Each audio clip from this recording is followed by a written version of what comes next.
ကိုပိုင်ဝင်ငွေနဲ့ကိုရက်တည်နိုင်အောင်ကြိုးစားပါကိုဝင်ငွေအတွက်ကိုလုပ်နေတဲ့အလုပ်ကဘာလို့ပဲဖြစ်နေပါစေရှက်စရာမလိုပါဘူးရိုးသားတဲ့အလုပ်နဲ့ဘယ်သူမှမထိခိုက်ဖို့ပဲလိုတာပါကိုဝင်ငွေအတွက်ကိုလုပ်နေတဲ့အလုပ်ကညစ်ပတ်ပေတူးနေပါစေညှဉ်းညူနေစရာမလိုပါဘူး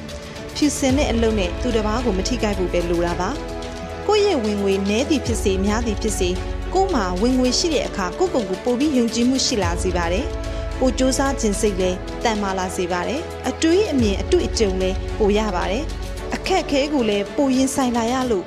ပိုပြီးရင့်ကျက်လာစေပါတယ်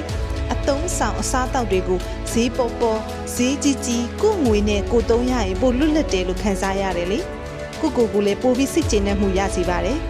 ကိုနိုင်တဲ့လောက်နဲ့လှူဒန်းရတဲ့အခါကိုရဲ့ချွေးနှင်းစာနဲ့ရှာထားတဲ့ငွေလေးတွေကိုလှူဒန်းရတာဖြစ်တဲ့အတွက်ပိုပြီးကျေနပ်ပီတိဖြစ်ရပါတယ်ဒီငွေလေးတွေနဲ့မိဘကိုထောက်ပံ့ပေးနိုင်တဲ့အခါတခုခုဖြည့်ဆည်းပေးနိုင်တဲ့အခါကြရင်လေဘယ်သူမှမသိပဲကိုစိတ်ထဲမှာကြိတ်ပြီးဂုဏ်ယူခေါင်းမော့ရင်ကော့ပြီးကျေနပ်ပီတိဖြစ်နေကြရတယ်မဟုတ်လား